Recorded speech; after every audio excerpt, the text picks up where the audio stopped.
year later, we're doing the same tow test. 23,000 pounds behind this pickup. It's a 2025 Ram 3500. So a year ago, I did this test with my 500-something thousand mile. I did this test with my 2014. I think I had like 580,000 miles. No. Hold on a second. Pick it up. Had about 549,000 miles on it. And we had to hill climb that one and the next one. So, and then probably about 6 months ago, we did the same exact test with a Ford 2024 F350 with the high output. So here we go. So what I'm gonna do is put this truck in 1-to-1, just like I did with the Ford, and leave it in cruise. See what it does. See how much it boosts. See if it holds the speed. Doesn't hold the speed. So here we go.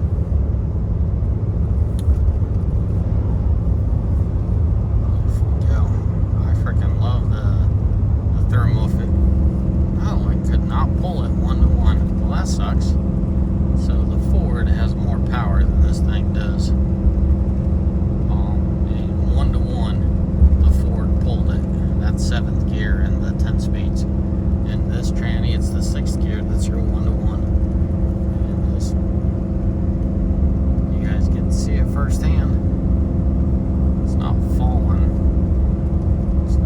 Down on speed too much. Well, we're gonna have to shut down the test, but more or less we're cresting the hill there. Don't want to cut off that semi in front of us.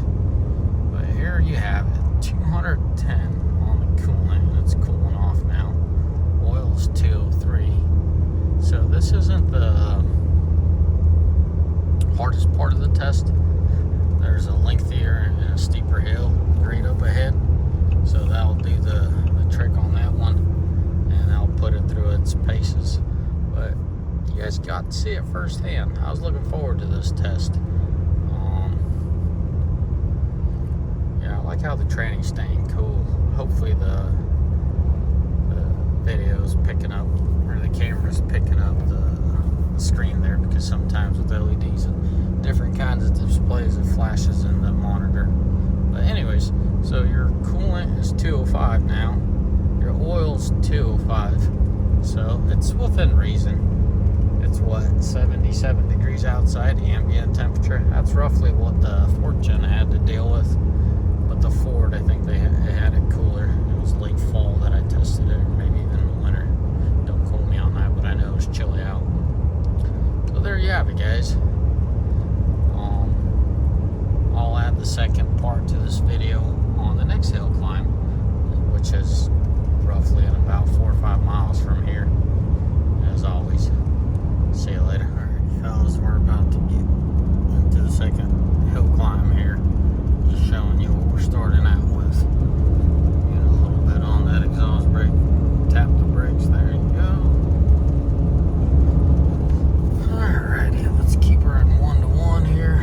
So 6 gears are 1-to-1, same test as in the past. Try to pull that hill climb, and oh shoot, we got a vehicle in our way. That's okay though. Get up to speed. So I'll try to get a run at it, just like I did with the Ford a little bit, and we'll go from there. Hopefully we don't get anyone in our way, but we'll find out. So I'm going to enter the hill somewhere in the 66 area. At least that's the idea. Well, I'm already at 66. Let me get off the throttle. Well, here we go. 67 it is. So I'm giving it a solid half throttle.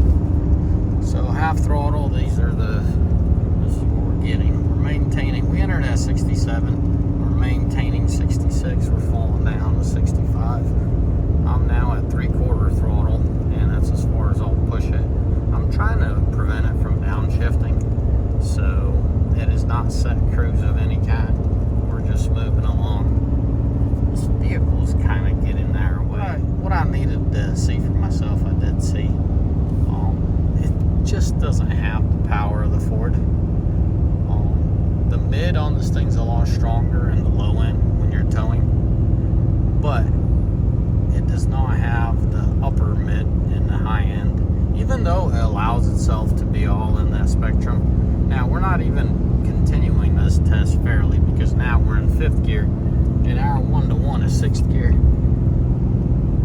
So just it is what it is. It is how it is. And we were able to lock in 1-to-1 on the Ford, where on this thing we can't lock it. We could prevent it going further than 6, but we can't lock it in 6th. So yeah. As far as temperatures go, I'm curious, just like you are. I'm maintaining about half throttle. That oil temp just keeps climbing, so is the coolant. I just don't really hear my fan kick on.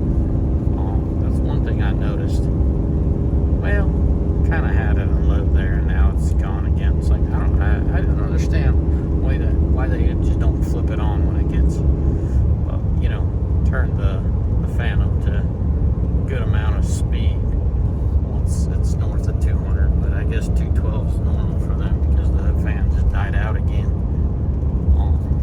So I guess this is how they're made, to run a little warmer. Now, this is the second part of my test, is I want to see how this thing's going to recover. So we got 219 on the oil and 205 on the crest of the hill, 207, 205 on the crest of the hill. Obviously, the trans didn't really go anywhere. 160 is 160, and I'm fine with that. I'm going to get on the brakes a little bit.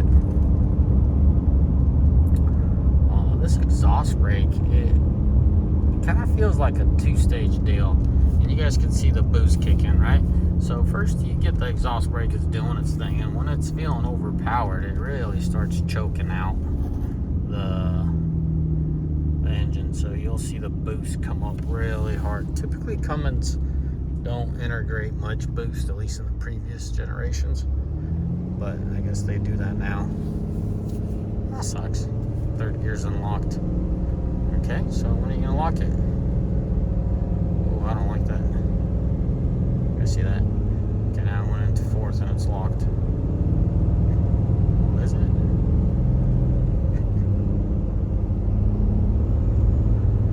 Yeah. I don't like that. I don't like that. After the roundabout, this transmission typically keeps things locked up, but after that roundabout, that 3rd gear was unlocked, and I really don't like that. Also, 3rd gear likes to, I get it, you got the RPM spectrum, and the 3rd gear really likes to pull it out to 3,000 RPM, which really kind of sets me off. I hate saying that. There's no reason for it. In my books, that's overspinning the engine, but, I guess the engineers know better. I like what Ford did. When it comes to throttle, it pretty much shuts it down after 2,700.